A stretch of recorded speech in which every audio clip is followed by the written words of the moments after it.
La journée d'aujourd'hui, c'est une première, on va dire, une première étape. De faire communiquer les différentes parties prenantes sur la manière dont ils mettent en œuvre les démarches et les difficultés, les freins qu'ils peuvent rencontrer.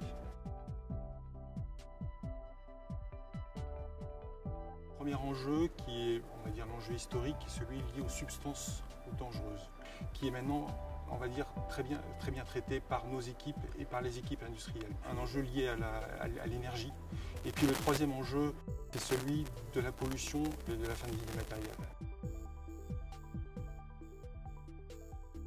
Ce qui est particulier au démarche de l'éco-conception, c'est qu'elle doit être extrêmement transverse. Elle traverse en fait tous les intervenants, donc la maîtrise d'ouvrage, la DGA, le maître d'œuvre industriel et l'équipementier, qui chacun en fait dans leur rôle porte finalement une responsabilité, une part de la responsabilité dans l'impact environnemental que va avoir le produit tout au long de son cycle de vie.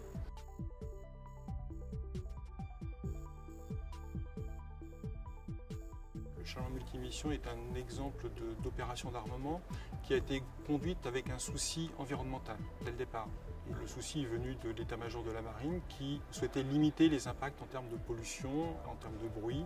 C'est une démarche qui a maturé en fait entre le milieu des années 2000 et la réalisation du système qui s'est effectuée il y a peu de temps. Au final, la consommation mesurée par les équipages est inférieure d'un tiers par rapport à la consommation des systèmes précédents.